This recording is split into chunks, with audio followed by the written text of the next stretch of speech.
Hi, this is David. Thank you very much for your time once again. Always a pleasure. Always my pleasure. Now let's talk about this topic. It's titled, This Need Not Be. If you cannot hear the voice of your Creator, it is because you do not choose to listen. That you do listen to the voice of your ego is demonstrated by your attitudes, your feelings, and your behavior. Yet, this is what you want. This is what you're fighting to keep, and what you are vigilant to save.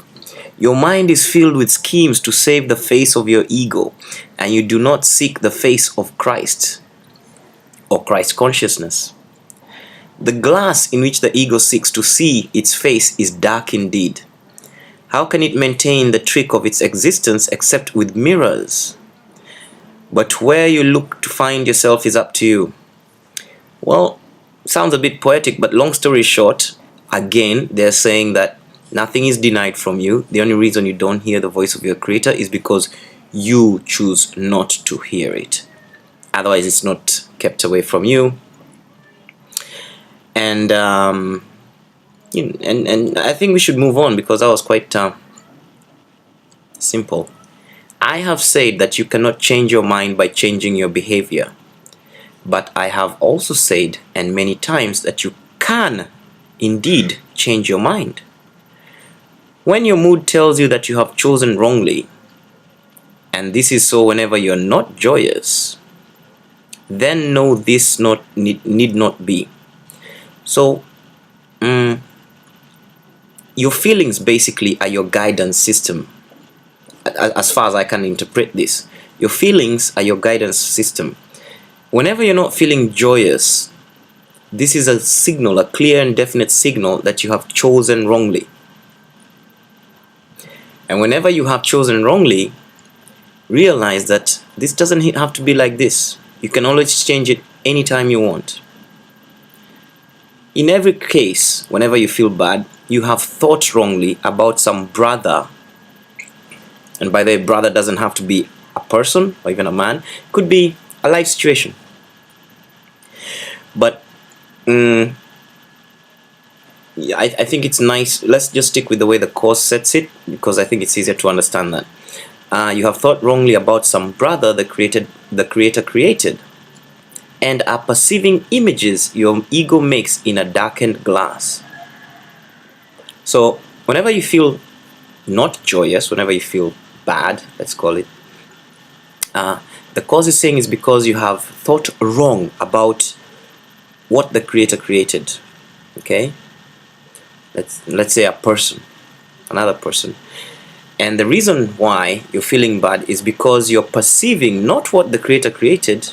You're not really looking at what the Creator created, because if you're perceiving it correctly, you'd not feel bad.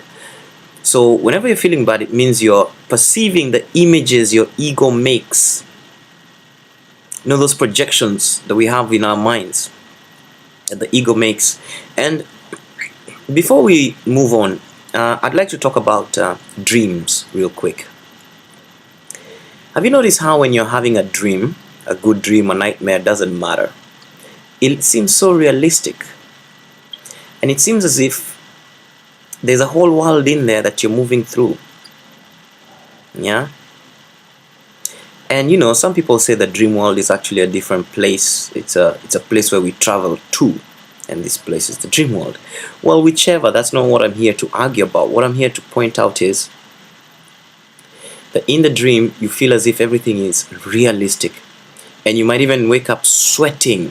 You might even scream in the night in your sleep and throw punches in the air or whatever, you know. It's so realistic. In fact, it's called a nightmare because it's terrifying. Sometimes it's more terrifying than so-called real life. Okay, but ask yourself, where is all this happening? Okay, it could be a place called dream world, whatever. That's not what I'm here about. What I'm asking you is, how are you sensing this dream? You're sensing it with something, isn't it? In fact, if you attach an I think it's called an EEG, electro. I don't know. You've seen it like in hospitals. There are these probes that people, doctors can attach to your brain, and then when you're in theater, or you're in an operation room, or you're sleeping even, they can see what your mind is doing, because your brain is firing off certain things. So even when you're having a dream, your brain is literally doing what it would be doing as if it was, in quotes, the real world. In your brain, things are getting fired as if you're awake. So this is my question. If that's what happens when you're asleep, as in you've closed your eyes, you're not looking at anything, yet in your brain you perceive reality so strongly as a dream that it even affects your physiology, as in you can even sweat, you can be screaming, but it's all just things firing off in your brain, making images. What makes you think this doesn't happen when you're, in quotes, awake? Like now, when you're listening to me and looking at this slide on your computer screen, okay? We know very well today, now that we've reached that level of scientific awareness, that the image you're looking at and you're calling a computer is actually a construct in your brain. Okay? It is, whatever you perceive through your eyes is actually broken down to electric signals that travel up your nerves and then reconstructed in your brain, reconstructed into an image. In other words, it's image making. Even when you think you're looking at something, it's image making that thing you're looking at. Do you get what I'm trying to say here? Your eyes and convert the so-called image you're looking at into electricity, or into whatever impulses that go through your nerves. They're not an image. And then those impulses are reconstructed, and they're not reconstructed accurately. Science now tells us that over 90% of what comes into our eyes is thrown away.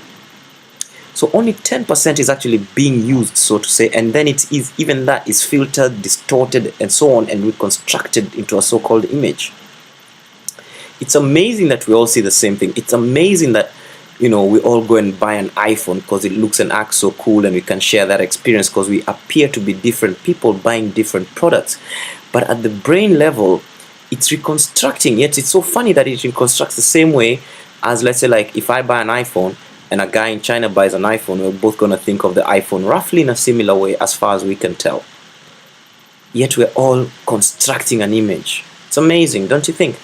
Now, here the cause is saying that whenever you feel bad, you're not perceiving your brother as who he really is. What you're doing is perceiving an image that your ego has made. Do you see? You think you're looking at somebody, but the cause is saying you're perceiving an image your ego has made. And this need not be. Think honestly what you have thought that your creator would not have thought, and what you have not thought that your creator would have you think. Think honestly about that. Search sincerely for what you have done and left undone accordingly, and then change your mind to think with your creators. This may seem hard to do, but it is much easier than trying to think against it. Wow, much easier. It seems hard, but it is easier than what you're already doing. Amazing. Your mind is one with your creators. Denying this and thinking otherwise has held your ego together, but has literally split your mind. See that? Your mind is one with your creator, but we are denying this. And this is what's maintaining, this denial of that oneness with the creators. It's what's maintaining our ego and splitting our mind. As a loving brother, I am deeply concerned with your mind and urge you to follow my example as you look at yourself and at your brother and see in both the glorious creations of a glorious Father.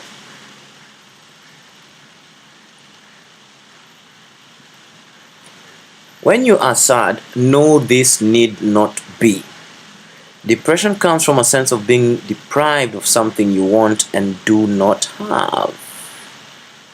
Remember that you are deprived of nothing except by your own decisions, and then decide otherwise. This need not be.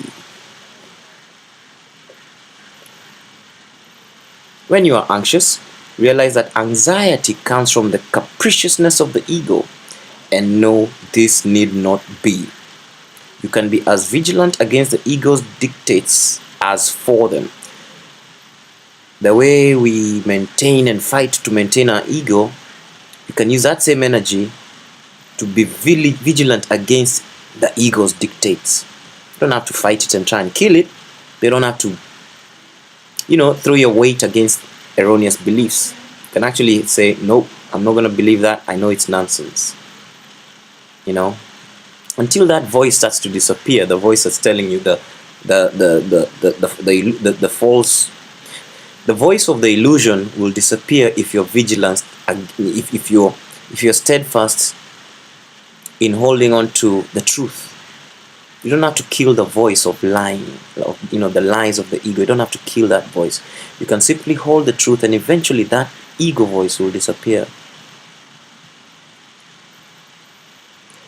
When you feel guilty, remember that the ego has indeed violated the laws of the Creator, but you have not. So whenever you feel guilty, sure, the ego has violated the laws of the Creator, but you have not. You can never violate the laws of the Creator. You are built to not. But your ego can. That part of your mind that thinks it's separate can. But you are not that part of the mind, and you can never do that. Leave the sins of the ego to me. And of course the sins are in quotes. And I believe that was done deliberately by the author of the course, so that you don't think of sins in the way the Christians think of it, in terms of like you've done something wrong against God and you gotta be punished. No. Sins here are looked at as errors of the mind. That's all. And they don't need punishment. That is what atonement is for. But until you change your mind about those whom your ego has hurt, the atonement cannot release you. While you feel guilty, your ego is in command, because only the ego can experience guilt. This need not be. So, you see, we go around thinking that we deserve to be guilty because we have done something wrong. But here the Course is saying, forget about guilt. Leave the sins of the ego to the higher self or Christ consciousness. You don't have to deal with them. But don't hold on to guilt, because the more you hold on to guilt, the more your ego is in command, because only the ego can experience guilt. You cannot. Only the ego can. So forget about walking around feeling guilty, thinking that you deserve to be guilty. You don't. This need not be. Watch your mind for the temptations of the ego, and do not be deceived by it. It offers you nothing. When you have given up this voluntary dispiriting, you will see how your mind can focus and rise above fatigue and heal. Yet you are not sufficiently vigilant against the demands of the ego to disengage yourself. This need not be. Wow. That's interesting. It's true that a lot of our minds are tired, fatigued, and they need healing. And here it's saying that the minute you're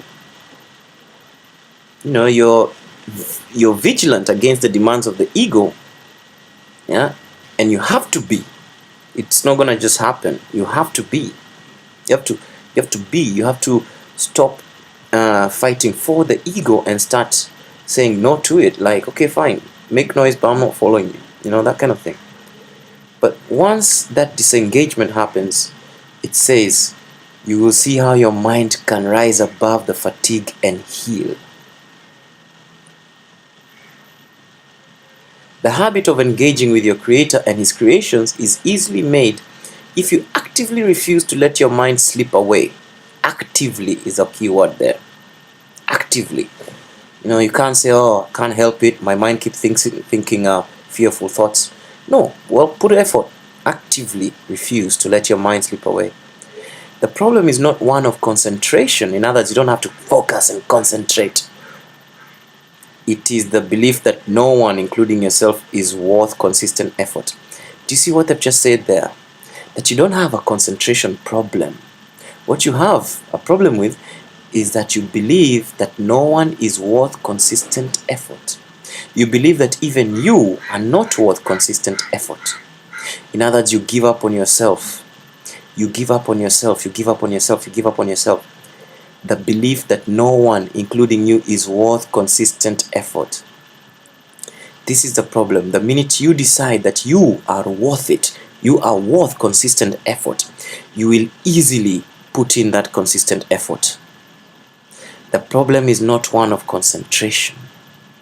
It is the belief that no one, including yourself, is worth consistent effort.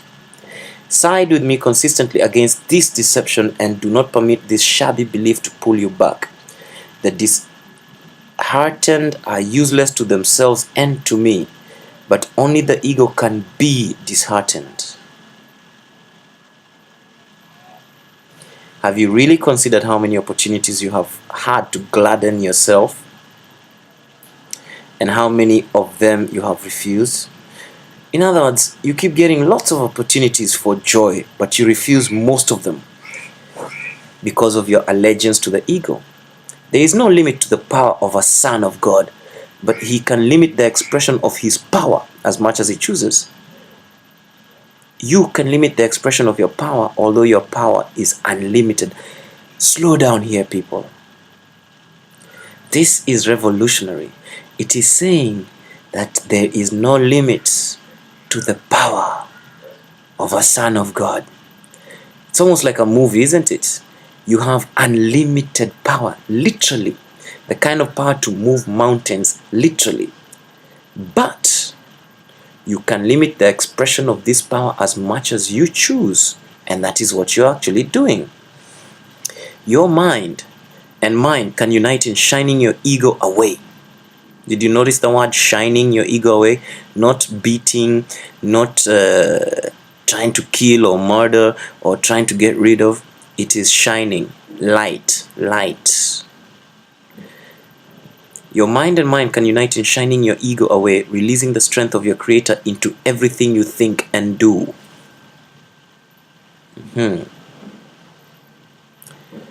Do not settle for anything less than this, and refuse to accept anything but this as your goal. Watch your mind carefully for any beliefs that hinder its accomplishment and step away from them. Any belief that is from fear and all that, and separation, step away from them. Judge how well you have done this by your own feelings, for this is the one right use of judgment. Judgment, like any other defense, can be used to attack or protect, to hurt or to heal.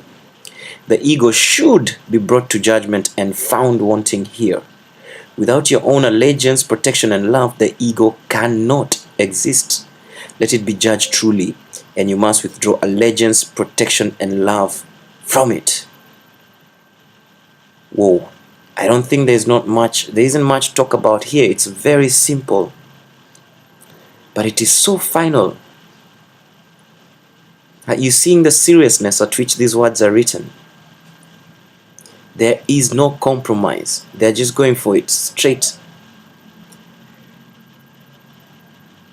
Withdraw allegiance, protection, and love from it. Wow. Do not settle for anything less than this, and refuse to accept anything but this as your goal. It is so absolute. You are a mirror of truth in which God himself shines in perfect light. To the ego's dark glass you need but say, I will not look there, because I know these images are not true. Then let the Holy One shine on you in peace, knowing that this and only this must be. His mind shone on you in your creation and brought your mind into being. See, that's how your mind was created. It was actually his mind, or the creator's mind, shining forth, extending itself into your creation. It became you, rather, and brought your mind into being. His mind still shines on you and must shine through you. Your ego cannot prevent him from shining on you, but it can prevent you letting him shine through you. Do you sort of now start to see the cause of our problems right here? If our Creator's mind created us but shining, how do you say, the Creator's mind extended itself, let's call it shining, and this is how you are created. And then further on, by shining through you, because it's always shining on you, even at every moment. That's what keeps you alive.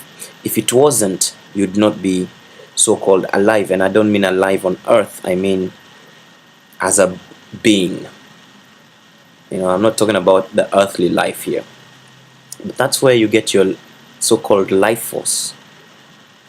Now, this so-called life force, it's saying that your ego can never prevent the life force shining on you, but it can prevent that life force from shining through you. If the life force shines through you, then you create as your Creator created, and you experience that. But if it doesn't shine through you, then you end up projecting your own images. And there is our problem. The first coming of Christ is merely another name for the creation. For Christ is the Son of the Creator. And remember what we said before. We are all Christs. We are all Son of the Creator. We are all Christs. Our natural consciousness is Christ consciousness. When we are fully awake, that is our natural state of being. Okay? The second coming of Christ means nothing more than the end of the ego's rule and the healing of the mind.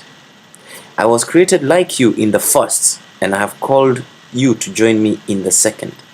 I am in charge of the second coming, and my judgment, which is used only for protection, cannot be wrong because it never attacks.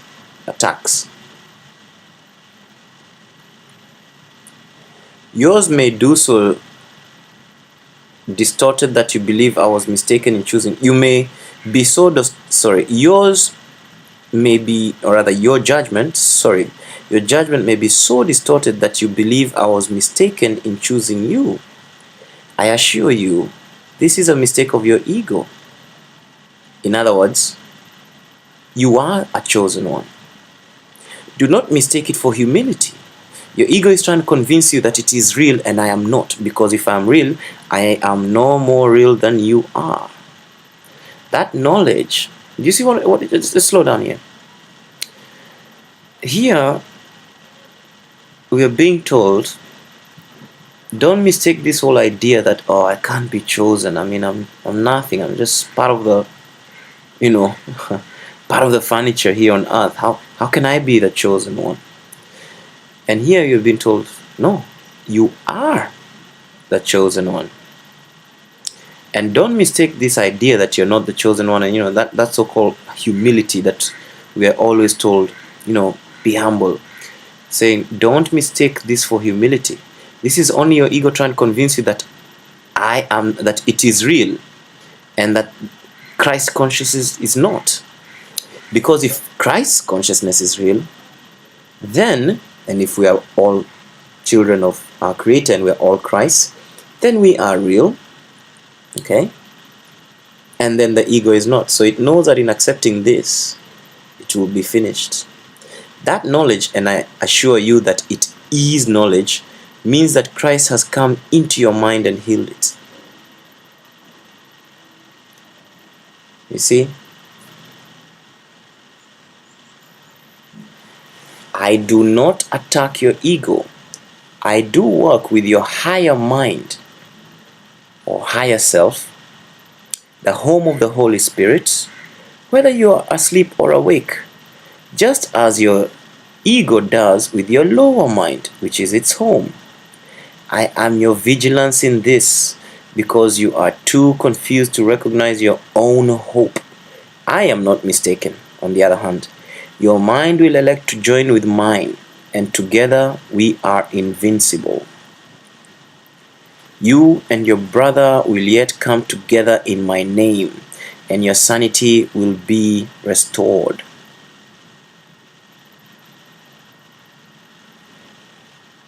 Interesting. I raise the dead by knowing that life is an eternal attribute of everything that the living Creator created. Why do you believe it is harder for me to inspire the dispirited or to stabilize the unstable? Okay. Pulls no punches, huh? I raise the dead by knowing that life is an eternal attribute of everything that the living Creator created. So this is a reference to, the whole biblical miracle whereby he raised, I think it was a man called Lazarus from the dead, and he is saying that the only reason that miracle worked, is because it came from a place of knowing, not guessing or thinking or believing, but knowing that life is an eternal attribute of everything that the living Creator created. So it was simply to affirm that knowledge, and automatically the miracle happened. Okay, let's read on. I do not believe that there is an order of difficulty in miracles. You do. Once again, we are reminded, there is no order of difficulty in miracles. There is no easier or harder miracle. They're all the same. But we believe that there are difficulties. Some are easier, some are harder. But now we're being told that, okay, that could be our belief that, there's an order of difficulty. But Christ's consciousness doesn't believe that. And so it is able. None of these things are difficult for it or him or, whatever. I have called you and you will answer. I understand that miracles are natural because they are expressions of love. My calling you is as natural as your answer and as inevitable. This need not be. That was an interesting one, wasn't it? So thank you once again, and I'll see you in the next topic in this chapter.